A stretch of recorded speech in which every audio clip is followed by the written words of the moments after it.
Então, eu sou a Val, eu tenho 22 anos, sou pesquisadora de danças pélvicas, especificamente funk, brega funk, twerk. Eu faço graduação em dança pela UFC, onde eu levanto essa pesquisa em danças pélvicas, e sou dançarina e coreógrafa. Eu considero danças pélvicas todas as movimentações que eu realizo envolvendo a área da minha pelvis, o quadril. Pra mim, isso é a definição de danças pélvicas. Há quanto tempo tu dança danças pélvicas, estuda, enfim? Nossa, tu me pegou muito. Eu acho que a primeira vez que eu dancei, assim, que eu comecei a dançar funk, eu tinha uns 11 anos. Foi bem cedo. Meus pais odiavam, mas foi bem cedo. Nossa, que tudo. Faz muito tempo, então, foi... Nossa, foi que eu comecei a dançar, assim, dançava em festa, brincava, mas que eu comecei a estudar mesmo foi já na minha adolescência, porque eu comecei a me conscientizar de que tinha uma técnica por detrás disso, que tinha uma história por detrás disso, que foi quando eu comecei a pesquisar de fato e de me nomear mesmo como pesquisadora, porque antes eu só dançava, brincando, eu era nova, então pra mim era só uma coisa que eu gostava de fazer, mas que eu me percebi enquanto profissão foi mesmo da minha adolescência pra cá. O primeiro contexto meu com danças pélvicas foi exatamente isso que eu falei, Bonde das Maravilhas. O ano era 2011, então na verdade eu tinha 10 anos quando eu comecei a dançar funk. Meu Deus, mas foi Bonde das Maravilhas 2011. Era muito pela internet, eu não era nada assim, ai meu Deus, eu vou ser dançarina. Eu só gostava muito de dançar e aí eu acabava fazendo isso por brincadeira. Só que foi bem na época que começaram a surgir as técnicas mais avançadas. Então, tipo, começou a surgir o quadradinho e um rebolado mais marcado. E aí eu começava a praticar isso. Tipo, a minha prima, vamos gravar esse vídeo aqui do Bonde das Maravilhas? Aí eu, tá bom, vamos. E aí ela, tu acha que tu consegue fazer isso? Que era o quadradinho. E aí eu posso tentar. Então, tipo, eu fiquei dias olhando aquele vídeo, dias assistindo. Ela me passou por Bluetooth, porque eu não tinha nem internet em casa. Então, tipo, Bluetooth, era pelo Bluetooth. E aí eu fiquei assistindo, até que eu consegui entender, por conta do movimento do joelho e do quadril que ela tava fazendo, eu consegui entender o que era. E aí foi bem justamente nessa época que eu comecei a dançar, a me aprimorar, porque antes também era só dançando, tipo, só rebolando. Sim. Mas que foi quando eu comecei a pegar a técnica mesmo também, foi nesse período. E de conteúdo mesmo era por vídeo de internet, porque não tinha academia de dança que trabalhava isso, até hoje não tem. Então eu só via o vídeo na internet e reproduzia. Eu não tinha nem conhecimento que existia em si uma cena de dança. Mas nesse período era muito virtual, então eram as meninas que faziam os grupos de dança e postavam os vídeos na internet mesmo, sabe? Não era como, tipo, hoje que tem as batalhas de dança. No mais, tinham as apresentações até de swingueira, na época que tinha muito grupo de swingueira que acabava se reunindo em festa e fazia evento pra fazer as batalhas de swingueira. Mas de funk mesmo, era muito uma parada de internet, de você pegar os vídeos da internet. E até as meninas desenvolviam grupos que ficavam batendo esses treinos juntos, que eram denominados ensaios, não eram treinos, mas que acabavam que eram treinos em conjunto. Tu acha que mudou muita coisa de antes pra cá? Com certeza. Eu acho, assim... Porque, assim, querendo ou não, até hoje as pessoas não têm consciência da técnica que existe por detrás de você dançar um funk ou um brega funk, por exemplo. Até os próprios dançarinos, que são pessoas que deveriam ser mais conscientes das técnicas que você precisa utilizar para dançar alguma coisa, mas até os próprios dançarinos não conseguem entender o conceito que tem por detrás da técnica que a gente dança, quando a gente dança com a raba. Porque a minha pesquisa, na verdade, ela é voltada para a jogação, que é o movimento único do quadril. Então, por exemplo, até quando eu tô estudando ou desenvolvendo alguma coisa de brega funk, eu busco sempre desenvolver na parte da jogação. As minhas coreografias nunca são muito elaboradas de braço, de cabelo, porque a minha pesquisa sempre foi voltada pro movimento da raba. Eu sempre achei isso muito incrível, porque exige de uma consciência corporal insana. Porque é muito difícil você conseguir fazer um movimento ser visualmente impressionante quando tu tem ele embaixo do teu tronco e em cima das tuas pernas. Tipo, como é que tu consegue isolar isso e tentar ao máximo não mexer outra parte do corpo? Eu achava isso incrível. Eu vi as meninas dançando isso e eu achava isso, caralho, como é que alguém consegue fazer um negócio desse? E aí, tipo, exige de uma técnica muito grande. E só que acaba por ser um processo muito solitário, o processo de você desenvolver essa dança, de você entender essa dança, porque a galera não te leva muito a sério. Pelo menos eu nunca fui muito levada a sério pelos próprios dançarinos enquanto uma dançarina, sabe? As pessoas, antigamente o contexto que tinha também era de muito de funkeiro. Quem dança funk é burra e puta. Sim. Burra eu não sou. Burra nunca fui. Mas, tipo, sempre foi muito esse contexto. Tinha esse ódio também muito grande pelo funk, que eu acho que deu uma diminuída grande hoje. Mas apesar de ter essa diminuída desse ódio todo do funk, porque na verdade toda essa raiva pelo estilo tá mais voltado para um machismo e um racismo ali enrustido, sabe? Disfarçado de conservadorismo, mas na verdade só é um racismo e um machismo ali escancarado. Mas hoje em dia eu acho que é muito mais tranquilo você se ver enquanto uma pessoa que estuda funk, que dança funk. Você não tem tanta essa raiva em cima, apesar de ainda existir. E eu acho que em questão mesmo de estudo, de prática, existem muito mais possibilidades para isso. Eu vejo muito mais profissionais desenvolvendo cursos online para quem tem vontade de aprender. Tem as oficinas e os workshops que eu acho que antigamente assim era muito escasso. Porque era muito uma parada mesmo, não era uma parada de aprendizado, não era uma parada técnica, era uma parada mesmo de diversão. Então as pessoas só se reuniam pra dançar e fazer aquilo e pra apresentar aquilo. Hoje eu vejo num contexto muito mais mesmo de pesquisa, de estudo, das pessoas conseguirem entender que exige um preparo pra poder desenvolver aquela técnica. Na época que eu era novinha, né, tinha os meus 10, 11 anos, que eu fui gaiata e fui aprender a dançar funk, era muito esse contexto de festinha mesmo, da gente estar num canto no aniversário, aí tocava, e era sempre aquele funk bem tranquilo, né, assim, um MC sapão, era aquela coisa bem clean, bem de boa, que você só rebolava, não tinha nada. Isso já era o máximo da ousadia que você podia trabalhar numa dança. Mas nessa época do Bonde das Maravilhas, eu sempre repito muito isso porque pra mim a imagem mais marcante que eu tenho de quando eu comecei a dançar funk são elas, sabe? Porque eu tinha... A minha mãe, ela não gostava que eu dançava porque eu era muito nova. Mas ela sempre me apoiou muito em tudo, então tipo, ela comprava os DVD pirata lá no centro, aqueles DVD de R$5, porque eu não tinha internet em casa, então ela comprava o DVD pra mim e trazia. Olha, Yasmin, eu comprei o DVD do Bonde das Maravilhas. Aí eu colocava o DVD na televisão e ficava vendo. Era tipo um mix de todos os vídeos delas dançando do YouTube, só que no DVD, porque eu não tinha computador, não tinha internet, não tinha nada. E aí eu ficava vendo pelo meu DVD e ficava imitando, dançava e aprendia. Mas, basicamente, com isso eu comecei a... Ao tempo que eu ia amadurecendo, eu via o quanto eu gostava de fazer aquilo, na verdade. Justamente por conta de eu achar impressionante o lance do isolamento pélvico, eu achava isso me deixava muito curiosa, tipo, de verdade. Me deixava muito impressionada.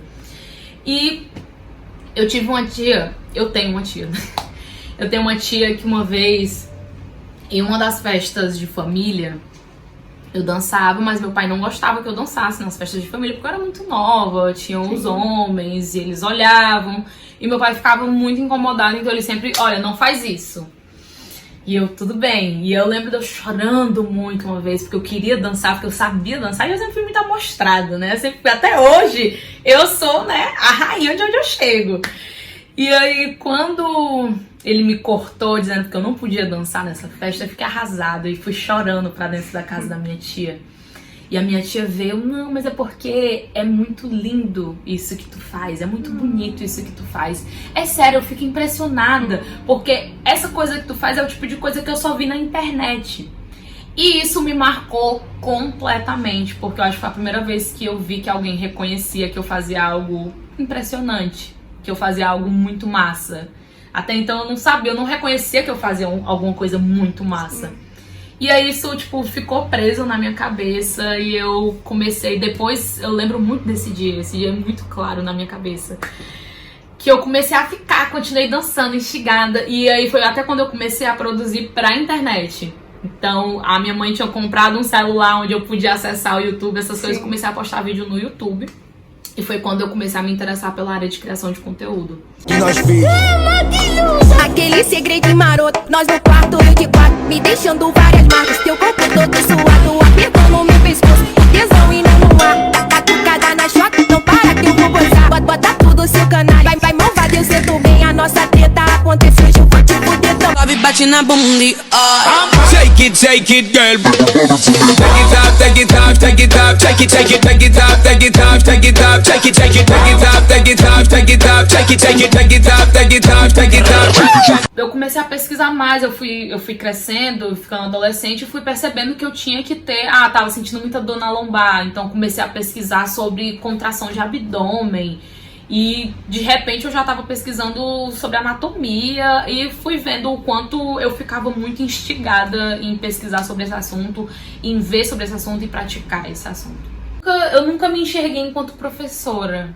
Eu sempre me enxerguei na criação de conteúdo, de gravar. Eu gostava disso, eu gostava de gravar vídeo. Acho que muito pela frase da minha tia, acho que acabou me marcando muito nisso, me levando para esse lado. Mas principalmente porque foi um lugar da dança que eu mais me senti valorizada. Ironicamente, a internet é um lugar muito tóxico, mas em comparação ao contato que eu tinha com os outros dançarinos, eu sentia muito mais conforto e apoio na internet do que com outros dançarinos que eu conhecesse. Porque, tipo, tinha gente que eu não sabia nem quem era, que eu nunca tinha visto na minha vida, me elogiando, dizendo que eu dançava bem, dizendo que queria aprender a dançar comigo. Enquanto tinham dançarinos que eu conhecia que... Não validava, isso não né? é dança. Você tá só rebolando. Isso é só rebolado. Dança de verdade é outra coisa. E aí eu acabei sempre indo muito pra esse lado da criação de conteúdo.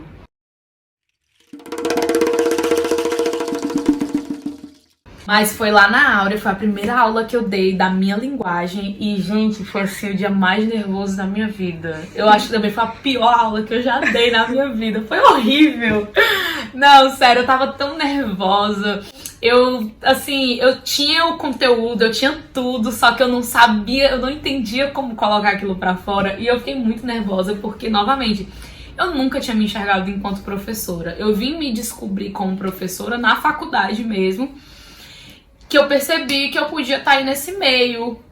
E aí eu comecei a dar aulas em mais cantos, mas eu nunca tive vontade de dar aula em um canto fixo. De fato, eu nunca consegui me enxergar enquanto professora, isso é real. Mas eu gosto de dar essas oficinas avulsas, esses workshops avulsos, pra mim é suficiente, sabe? Sim. Pra mim é o que eu gosto de fazer, é isso de vez em quando, porque eu acho muito massa. Acho que uma das aulas que mais me marcou foi a oficina que eu dei de brega funk na semana de recepção do curso de dança. Que eu tava exatamente com essa roupa aqui. Outro vídeo que eu tenho também, que foi quando eu ensinei a coreografia de Bumbum Tei Tei, que virou o ícone do Ica. E eu fiquei muito feliz porque eu vi o quanto tinha gente que queria aprender comigo, que estava ali disposta a aprender comigo. Eu achei aquilo muito massa, muito massa. Mas o workshop que mais me marcou de todos foi o último workshop que eu dei, que foi lá no Porto Iracema, que você estava. Foi muito bom. Gente, eu contei as pessoas na foto, tinham 60 pessoas naquele lugar. Eu nunca imaginei que eu conseguiria dar aula pra tanta gente, com aula de brega funk. A melhor aula que eu dei até hoje foi aquela, porque eu não imaginava que tanta gente poderia ter interesse em fazer aula comigo.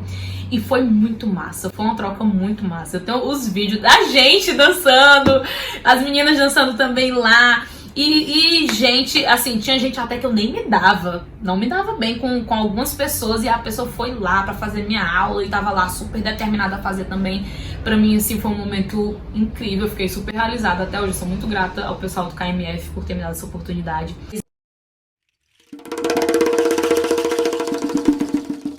Eu acho que de eventos muito massa que tem por aqui, como você citou o N-Twerk, eu acho que Assim, pra mim é porque ele é mais voltado pro twerk em si, né? E a minha linguagem é mais pro funk, pro brega funk. Mas é um ambiente massa porque você tá ali em conjunto com muitas pesquisadoras de muitos cantos. Vem as meninas de Recife, as meninas do Rio.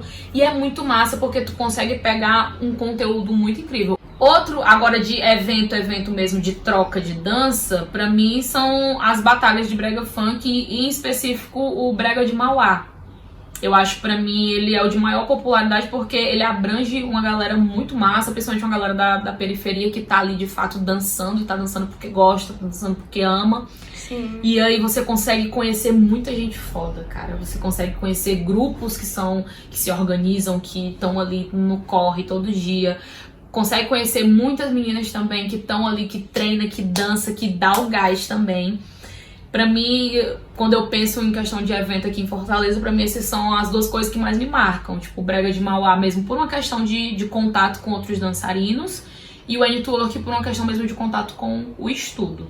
É porque, assim, querendo ou não, na faculdade a gente tem um lugar que é, vamos abranger uma galera, tá todo mundo aqui de vários estilos diferentes dançando. Só que aí o estudo técnico que a gente trabalha na faculdade é um estudo voltado pro clássico, pro contemporâneo e tudo mais. A gente sabe disso. Tanto é que a Rosana é uma das minhas professoras favoritas, porque ela foi a única professora que eu tive uma aula de técnica de quadril. Que massa. Essa foi a minha aula favorita. Era estudos técnicos, contextuais, alguma coisa assim. Que ela disse, gente, semana que vem vai ser uma aula de quadril. E eu, não tô acreditando que ela vai fazer isso. E aí, quando eu cheguei na aula, tipo, a aula foi toda sobre técnica de você mexer o quadril. E eu, caralho, Rosana, assim, tu pode pisar na minha cara agora que eu deixo. Sério, ela é minha professora favorita porque ela foi a única pessoa que chegou a trabalhar isso em sala, sabe? E aí você vê o impacto que isso tem. Eu acho que a faculdade é um lugar que você realmente tá ali sendo incentivado a pesquisar, a ir atrás da sua pesquisa individual de cada um. Só que quando você vai para uma parte mais prática, você vê que a coisa não é tão liberta assim. Mas isso não ocorre só na faculdade, eu acho que isso ocorre em muitas outras instituições. Mas principalmente, assim, eu sempre senti essa repressão muito grande em relação às danças de raba mesmo, às danças de bunda.